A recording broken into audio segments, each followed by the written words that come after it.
Perkenalkan, nama saya Nicholas dengan NIM 825220023 dan pada video kali ini saya ingin memberikan video tutorial cara menginstalasi Sybase Database pada OS Linux Ubuntu 2404. Oke. Eh, Pertama-tama tentunya kita harus melakukan download pada SAP Adaptive Server Enterprise. Nah, SAP Adaptive Server Enterprise ini akan digunakan untuk menjalankan database dari Sybase. Nah, untuk mendownloadnya kita bisa akses link yang saya berikan di sini ya, atau nanti saya lampirkan di deskripsi. Kemudian atau mungkin bisa search saja di search bar SAP Adaptive Server Enterprise Trial. Nah, untuk SAP Adaptive Server Enterprise ini sayangnya tidak ada versi free-nya. Jadi untuk keperluan tutorial ini saya akan menggunakan versi trialnya yang berlangsung selama 30 hari. Nah, di sini saya nanti setelah mengakses website yang saya berikan, nanti akan diberikan tampilan seperti berikut nih. Saya tunjukkan. Nanti tampilannya akan seperti ini. Nanti klik aja try now. Nah, kalau saya tadi sudah login, jadi mungkin bagi yang baru ingin login nanti baru ingin mendownload ya, harus membuat akun terlebih dahulu dan login ke websitenya. Nah, kalau sudah login nanti tampilannya akan seperti ini. Oke, nah di sini saya sudah melakukan downloadnya ya. Dan ini cukup cepat ya. Jadi file sendiri berkisar 2,1 GB dan untuk internet saya ini agak cepat ya. Oke, nah sambil menunggu download ini selesai, kita mungkin saya akan menyiapkan dependensi yang dibutuhkan ya untuk menginstal dari si SAP Enterprise servernya. Karena untuk di Linux Ubuntu sendiri dependensinya tidak tersedia ya untuk menjalankan dari adaptive servernya. Nah, maka dari itu di sini akan saya lakukan instalasi untuk dependensi dan sedikit konfigurasi agar Linux Ubuntu agar sebenarnya bukan Linux Ubuntu-nya, lebih ke agar SAP Adaptive Server Enterprise-nya bisa membaca dependensi yang tidak tersedia, yang tadi tidak tersedia pada Linux menjadi tersedia. Oke, agak rumit, mungkin kita coba aja dulu untuk instalasinya, yang untuk persiapan. Nah, ini konfigurasinya. Yang pertama di sini saya akan melakukan pertama saya membuka terminal terlebih dahulu, kemudian saya menekan atau mengetik seperti berikut ya, sudo pt update. Oke, ini hanya untuk sebenarnya cuma hanya untuk update dari package installernya aja sih, untuk memastikan bahwa semua hal yang kita download di sini itu up to date lah, intinya gitu, up to date. Nah, ini lihat nih, kita sedang get seperti ini nih, ngambil dari archive Ubuntu-nya untuk package installer yang tersedia. Nah, ini reading package list dan sebagainya. Nah, all package are up to date. Jadi kalau kita udah jalanin ini, nanti semua package yang kita install pada Linux Ubuntu itu sudah up to date. Oke. Nah, kemudian ada satu lagi juga ya sebenarnya untuk upgrade dari package installer ini juga ada sudo app. Ini saya sambil pakai notes, jadi karena beberapa komen yang ada harus itu sih agak panjang ya. Jadi mungkin di sini saya menggunakan notes juga. Oke. Why? Nah, seperti ini. Oke, nah ini kalau begini udah, berarti udah upgrade, new install. Nah, ini untuk cek aja sih package yang ada apa aja dan yang perlu di-upgrade ya. Oke. Nah, kalau udah, kita akan menginstal dependensi yang hilang ya, atau dependensi yang tidak tersedia pada Linux Ubuntu untuk instalasi dari adaptive server Sybase-nya. Oke, di sini. Nah, untuk dependensi yang perlu diinstal di sini ada CSH, KSH, kemudian ada NumaCTL, kemudian ada libnuma 1, libio 1.10.4, libcurses 6, libtinfo 6, libnsl12, unzip, dan locals. Nah, ini dependensinya ya yang Linux Ubuntu tidak miliki, tapi dibutuhkan oleh Adaptive Server Enterprise untuk bisa berjalan. Nah, maka dari itu kita harus download terlebih dahulu. Enter aja. Kemudian, nah ini sudah melakukan download dan instalasi langsung ya untuk dependensi ini supaya bisa digunakan. Oke, kita tunggu. Nah, kalau sudah seperti ini berarti dependensi tersebut sudah terinstall. Nah, Namun di sini ada beberapa dependensi ya yang tidak bisa terbaca oleh Sybase Adaptive Server Enterprise. Nah, kenapa tidak bisa terbaca? Dikarenakan dependensi yang barusan kita download itu adalah dependensi terbaru, sehingga namanya berbeda dengan yang dapat dideteksi oleh Sybase Adaptive Server Enterprise. Jadi maka dari itu kita harus mengubah simbolnya, jadi seperti membuat si SAP Adaptive Server Enterprise atau Sybase Adaptive Server Enterprise ini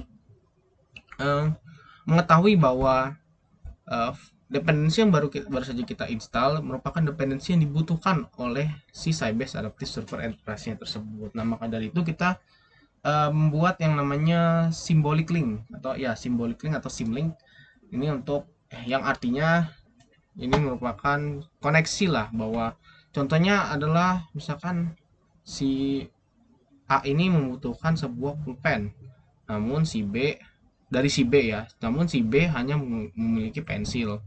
Nah, keduanya sama-sama merupakan alat tulis. Nah, jadi di sini di tengah-tengah sini dibuatlah symlink atau symbolic link kalau pensil juga bisa digunakan untuk alat tulis, agar si A ini bisa menulis juga karena tujuan utamanya adalah untuk menulis. Oke. Nah, untuk melakukannya sini komennya adalah sudo ln -s. Nah, kemudian ini file path dari dependensinya dari sudah kita install ya untuk dependensi yang perlu diganti di sini pertama di sini ada libncurses 6, kemudian libtinfo 6 dan libio yang harus kita buatkan symbolic linknya lah gitu. Oke. Nah, untuk yang pertama di sini ada libncurses. Nah, libncurses nanti untuk file path-nya biasanya ya untuk setelah instalasi dari package atau dependensi seperti tadi, biasa tempat lokasi instalasinya seperti ini, user, kemudian lib, kemudian x86 4 Linux GNU slash libncurses.so.6. Nah, kemudian ini untuk dependensi yang barusan kita install. Nah, hal selanjutnya yang harus kita ketik di sini adalah dependensi yang sebenarnya dapat dibaca oleh si SAP Adaptive Server Enterprise. Nah, sebenarnya untuk yang bisa dibaca oleh SAP atau Sybase ya, SAP ini sebenarnya Sybase dari Adaptive Server Enterprise ini sebenarnya versi 5 ya. Kalau di sini kalau kita lihat untuk yang libncurses ini versi 6, untuk libtinfo juga versi 6.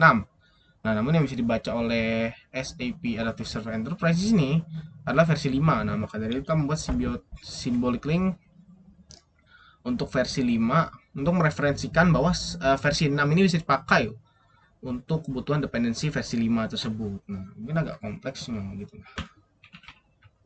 Oke, user lib. Nah, ini lokasinya sebenarnya mirip-mirip ya untuk penulisannya. Kemudian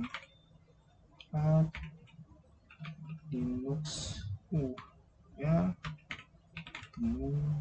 slash curses salah so.5. Oke, seperti ini nih. Kalau udah kita enter aja. Dan kemudian di sini juga ada untuk yang tadi kan libncurses, sekarang untuk libtinfo ini saya langsung kopas saja. Oke. Wait. Oke, ini udah ada ya. Udah ke create. Kemudian untuk yang libio-nya juga. Untuk libio.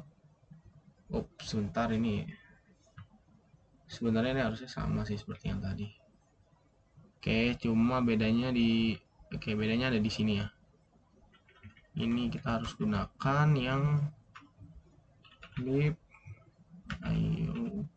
libio.so.1.4. Nah, begitu pula di sini libio-nya yang dia kalau dependensi yang dapat dibaca oleh SAP Enterprise Adaptive Server Enterprise. Di sini Libayo untuk versi SO1 ya. Di sini kita enter aja. Kalau udah, kita bisa verify sih. Contohnya untuk yang lib and curses ya, kita bisa verify kalau berhasil dia akan seperti ini. Dan untuk yang libtinfo juga kalau dia berhasil akan seperti ini. Nah, untuk yang di bio juga bisa dicek ya. Caranya sama ya, caranya sama sih, tinggal begini aja. Load satu. Oh wait, oh typo di sini, mohon maaf. Bio, oke. Nah, kalau sudah seperti ini berarti untuk pembuatan simbol kliknya udah berhasil dan kita bisa lanjut ke instalasi dari SAP atau Sybase Adaptive Server Enterprise-nya. Oke, di sini instalasinya seperti sudah berhasil. Nah, oke. Nah, untuk instalasinya ini pertama saya pindahkan dulu ya ke bagian, nah di bagian gimana aja sih, saya biasanya saya membuat folder baru, contohnya adalah Sybase installation. Ini untuk mengekstrak lah istilahnya, kayak ini kan, bentar. Oke, nah kita buka sebut. Nah, file yang kita download barusan merupakan contoh file dari file tar ya, atau TGZ. Nah, file TGZ ini kurang lebih seperti file zip dari Windows ya. Nah, maka dari itu kita harus ekstrak file zip ini ya, atau file tar-nya. Nah, untuk ekstraknya kita bisa menggunakan terminal lagi. Oh ya, sebelum masuk ke instalasi Sybase, di sini disarankan untuk memastikan bahwa time zone lokal yang digunakan ini sudah sesuai ya, yaitu seperti local gen US UTF-8 nih. Ini untuk make sure aja sih, supaya tidak ada kesalahan pada instalasi ya, kesalahan dari bahasa, karena entah kenapa Linux itu sedikit sensitif terhadap hal-hal seperti ini. Nah, ini untuk make sure aja. Oke, kalau udah berarti udah aman, kita bisa lanjut ke instalasinya. Nah, balik lagi ke instalasinya. Pertama, dari file yang terus kita download, kita harus ekstrak terlebih dahulu ya. Lalu kita buka dulu tadi folder yang tadi barusan saya buat. Nah, di sini kalau kita ls, di sini ada file dari zip atau file tar ya sebenarnya namanya, dari yang sudah kita download pada website ini yang tadi Sybase. Oke, selanjutnya di sini saya akan melakukan ekstraksi ya untuk file tar ini. Caranya ketik aja tar kemudian xvf, kemudian nama dari file yang ingin diekstrak yaitu AC suite. Perhatikan ya, untuk huruf besar itu juga cukup berpengaruh. Kemudian Linux AMD 64.gz, enter. Nah, di sini ini sedang terjadi ekstraksi ya dari file zip atau file tar yang sudah kita download. Nah, jadi kita tunggu aja. Oke, sedang ekstrak. Sini cukup banyak file karena file cukup lumayan banyak, yaitu 2,1 GB. Nah, kita tunggu aja, nanti setelah diekstrak, nah kita coba ls dulu untuk lihat apa aja yang ada di sini. Nah, biasanya langsung ke ekstrak di foldernya ya, di folder yang tadi barusan saya buat. Maka dari itu saya sukanya buat folder baru, karena biasanya untuk ekstraksinya dia langsung di folder tersebut. Ini jadinya satu paket. Nah, untuk menjalankan instalasinya, di sini kita menggunakan yang bagian setup.bin ya. Bisa kita lihat nih yang di sini. Nah, ini untuk instalasinya nanti pakai yang ini. Nah, gimana cara jalaninnya? Nah, sebelum kita mau jalanin dulu, pertama kita ubah semacam privilege-nya lah, atau role-nya. Bukan role sih, lebih ke privilege dari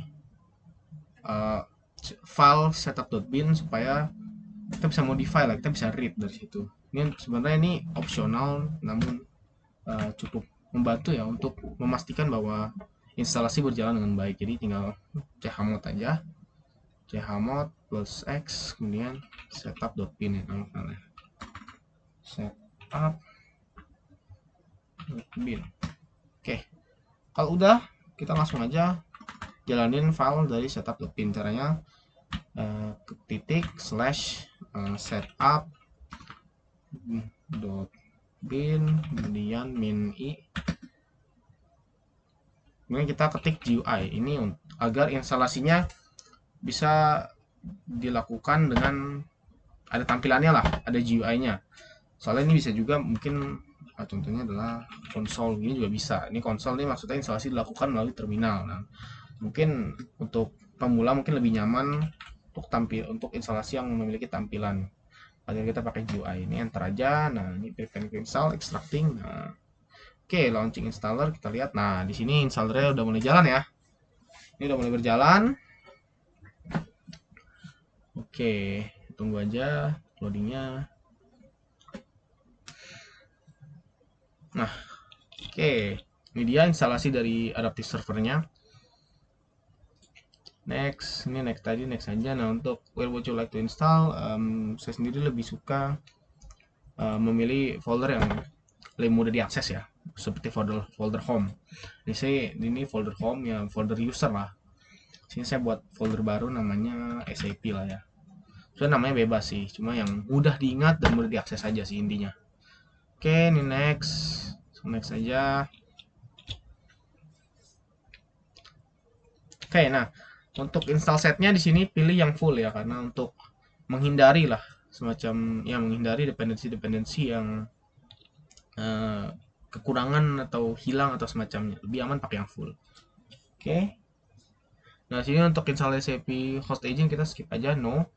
Bukan skip sih, kita pilih no karena kita tidak membutuhkan SAP host agent. Aja.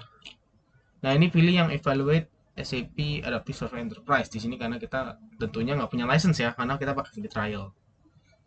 Ini next saja.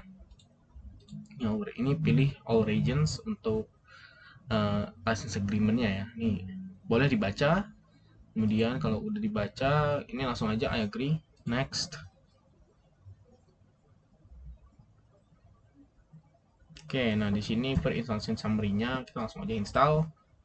Dan instalasi akan berjalan ya. Nah, ini agak lama ya untuk full installation dari SAP Adaptive Server-nya, ini agak lama, makanya akan kita skip aja ya. Langsung ke bagian setelah install berhasil. Oke, jika tampilan pada instalasi ini udah muncul seperti pada video yang sedang kalian tonton nih, kalau udah kayak gini, select products. Nah, ini kita selectnya configure new SAP AC aja ya, karena kita cuma mau configure servernya aja ya. Nah, ini cuma butuh Adaptive Server Enterprise. Nah, SAP ASA ini Adaptive Server Enterprise-nya. Nah, ini kita kalau udah checklist kita next aja. Do you want to configure the servers under different user account? No, nggak usah. Ini next aja. Kemudian ini directory instalasi dari run servernya. Ini maksudnya ketika kita ingin run servernya, kita mau jalanin file si run underscore nama servernya ini. Nah, ini akan disimpan di mana? Nah, ini bebas ya. Ini saya akan menyimpannya di /home/nicholas/sap file pada folder yang tadi sebenarnya baru dibuat juga ya pada saat instalasinya. Oke, di sini.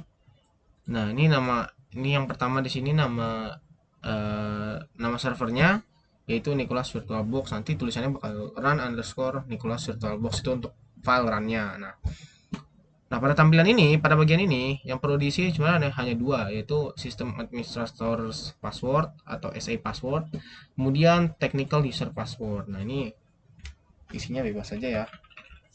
Tapi perlu diingat bahwa ya ini jangan sampai lupa lah, karena kalau lupa nanti kita tidak bisa mengakses si servernya ini. Oke, si server yang baru kita buat.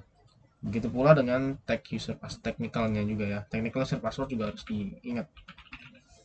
Oke. Kalau udah, ya ini pastikan diingat karena nanti akan kita pakai untuk mengakses servernya. Ini kalau udah kita scroll, yang lainnya dibiarkan saja. Ini kita next saja. Ini oke, nggak apa-apa. Next lagi. Tadi juga sebenarnya nanti ada tampilan seperti ini lagi ya. Ini untuk master device bla bla bla, ini nggak apa-apa ya, next saja. Dan ini summary-nya. Oh ya, by the way, ini kita sedang mengkonfigurasi servernya lah istilahnya ya. Kita mengkonfigurasi server yang sudah kita install barusan. Oke, ini kita next saja. Nah, ini sedang membuat servernya building master device ya. Nah, ini sedang building SAP Adaptive Server Enterprise. Oke, writing entry. Nah, ya pokoknya ini sedang membuat servernya dan mengkonfigurasinya langsung ya. Jadi pada installer ini jadi ketika semua proses instalasi sudah lewat, kemudian servernya langsung dikonfigurasi. Nanti kalau udah berhasil semua ini nanti kita tinggal jalanin aja gitu. Udah enak lah. Walaupun sebenarnya setelah instalasi ini nanti akan ada beberapa kayak penambahan lah, ada hal yang harus kita konfigurasi lagi sih sebenarnya. Cuma itu nanti aja setelah instalasi akan kita bahas. Nah, ini kita tunggu aja dia akan starting servernya juga langsung nyala ya servernya. Nah, kita tungguin aja di sini starting server. Oke, jika sudah berubah tampilan pada installernya seperti yang kalian lihat sekarang, yaitu installation completed. Nah, berarti ini artinya instalasi sudah berhasil. Nah, dan SAP atau Sybase Adaptive Server Enterprise sudah berhasil terinstall ke dalam uh, Linux Ubuntu kita. Oke, ini langsung aja dan oke. Nah, kalau sudah sebenarnya servernya sendiri sudah siap untuk digunakan. Namun untuk menggunakan server tersebut kita perlu mengkonfigurasi yang namanya ODBC connection ya, yang namanya ODBC connection dengan ISQL-nya ya. Nah, kenapa kita perlu konfigurasi ini? Nah, kita perlu konfigurasi ISQL dan ODBC ini untuk agar kita bisa membuat database atau mengelola database ya. Mengelola database dari pada server dari Sybase-nya. Jadi untuk mengakses Sybase-nya tersebut, server Sybase-nya kita perlu yang namanya ISQL. Nah, untuk menggunakan ISQL kita harus mengkonfigurasi yang namanya ODBC connection. Oke.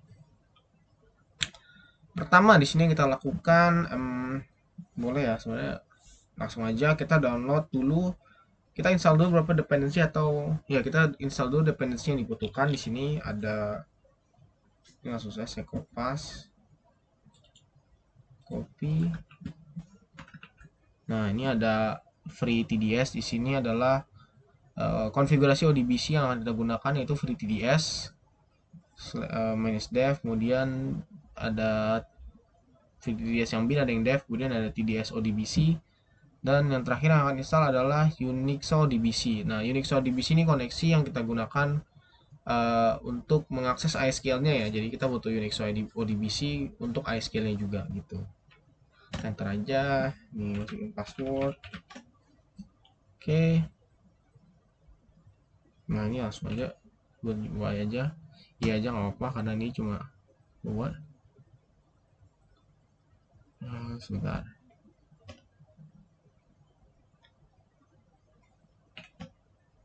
Oke. Tadi seperti ada kesalahan ketik ya, typo mungkin. Oke, ini bisa dilihat di sini sedang mendownload ya. Download package yang tadi kita butuhkan untuk mengkonfigurasi ODBC-nya dan ISQL. Nah, kalau udah di sini kita harus, nah ini saatnya kita konfigurasi masing-masing. Jadi ada 3 komponen di sini, ada konfigurasi FreeTDS, konfigurasi ODBC-nya, kemudian ada juga di sini konfigurasi untuk ODBC DSN-nya. Nah, kita akan melakukan satu persatu. Yang pertama di sini konfigurasi dari FreeTDS-nya. Caranya adalah untuk konfigurasinya kita menggunakan nano ya. Jadi kita manual configuration tanpa GUI ya. Jadi kita menggunakan semacam text editor lah ya. Untuk konfigurasinya jadi tinggal seperti ini. TDS slash free TDS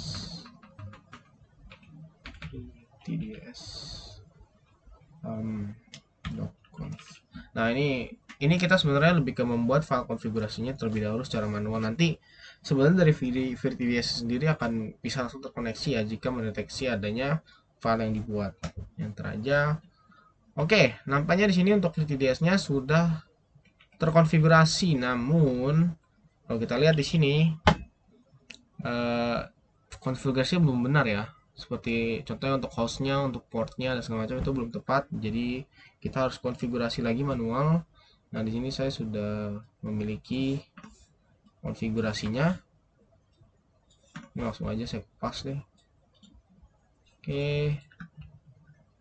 Yes. Nah, untuk server, konfigurasi untuk servernya, untuk koneksi ODBC-nya menggunakan VDS nanti seperti ini ya. Untuk hostnya, port, TDS versionnya ini ya 5 ya, untuk agar bisa, ini harus 5 ya agar bisa berfungsi untuk server yang versi 16, karena ini yang kita download adalah versi 16.1. Nah, untuk cara set ini cuma karakter set aja, ini opsional lah ya. Nah, kalau kita lihat sini hostnya ada 127.011 dan portnya 5000. Nah, sebenarnya ini merupakan host dari server yang sedang berjalan sekarang nih. Sekarang karena tadi habis instalasi, sebenarnya servernya sudah berjalan. Jadi host yang direferensikan pada konfigurasi FreeTDS ini merupakan host, bukan host dari server yang sedang berjalan. Nah, sebelumnya kita Ctrl X, Y, enter dulu. Kita save dulu ya tadi konfigurasinya. Nah, bagaimana cara mengetahui hostnya atau portnya? Di sini kita tinggal sudo ssmin 2np, terus seperti ini. Kemudian kita grab ya, langsung kita grab aja data server. Nah, server yang berjalan biasanya namanya data server ya. Maksudnya adalah server dari Sybase Adaptive Server Enterprise sebenarnya yang berjalan di sistem Linuxnya biasanya namanya data server. Nah, ini kita langsung enter aja. Nah, ini akan keluar di sini ya. Nah, ini untuk hostnya, untuk IP sebenarnya, untuk IP-nya, kemudian ini portnya. Oke.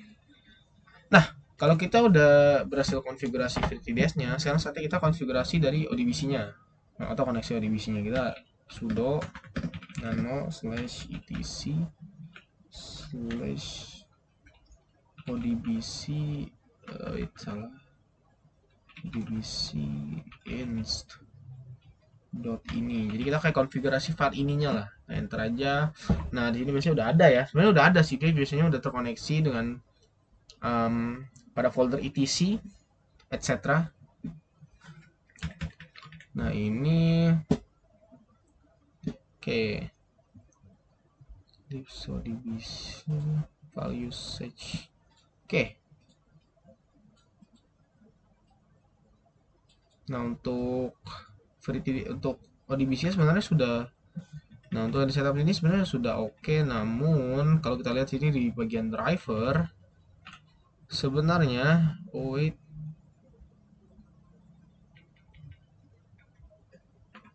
Oke, di bagian drivernya untuk make sure aja biar aman ya. Ini sebenarnya udah reference ke file yang benar, cuman just to be safe kita tambahin full path-nya aja ya supaya dia nggak kenapa-napa lah, dan mungkin ada sedikit tambahan aja sih agar lebih aman. Kita tambahkan seperti ini. Tadi udah ganti file path-nya, sekarang kita tambahkan referensi untuk Sybase-nya, bahwa ini drivernya untuk Sybase-nya dan untuk FreeTDS-nya menggunakan driver dari Sybase-nya agar bisa berjalan. Kalau udah, kita save aja. Dan yang terakhir kita konfigurasi DSN-nya ya. Caranya sudo nano slash etc slash dbc dot ini.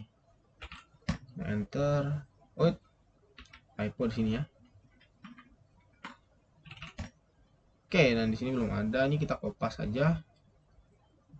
Nah, ini namanya, sebentar ya. Nah, untuk konfigurasinya nanti kurang lebih akan seperti ini bentuknya. Oke, nah di sini kalau kita lihat ada namanya di sini AC server. Nah, ini namanya bebas, cuma penting untuk diingat ya, karena kita akan menggunakan nama ini AC server ini untuk menjalankan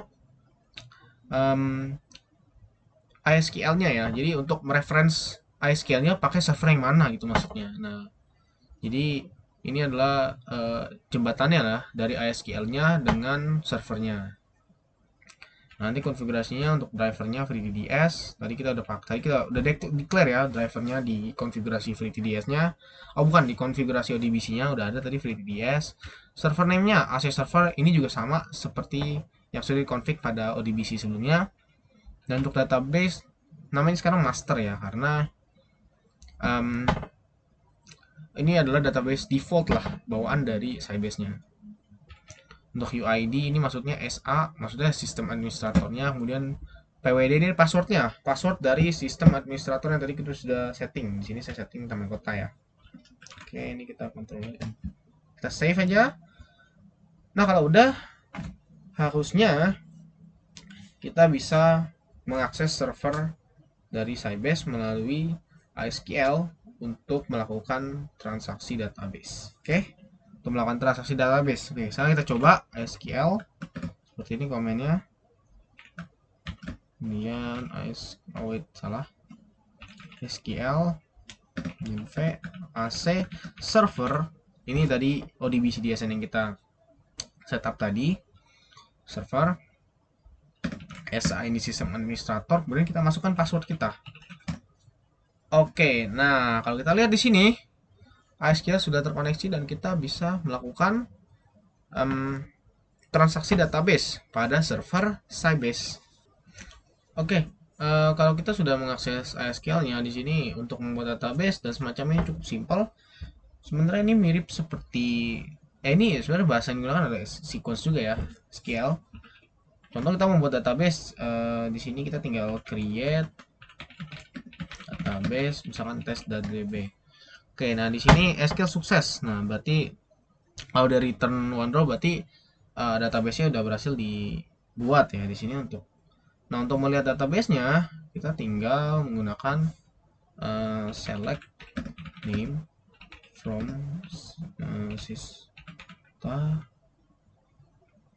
bases.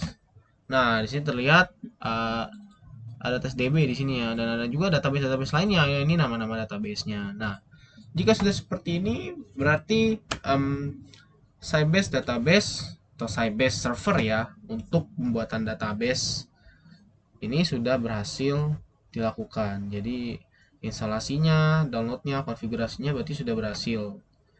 Nah, mungkin segitu saja untuk video tutorial yang saya berikan. Mohon maaf jika mungkin pembawaan tutorial agak berlibat ya, karena memang sebenarnya penggunaan Sybase ini tidak disarankan untuk penggunaan Linux karena beberapa dependensi tadi yang harus istilahnya ditambah lah atau ditambah sesuatu lah. Namun bukan berarti itu tidak mungkin. Nah, di sini saya buktinya berhasil dan tinggal ikutin aja videonya.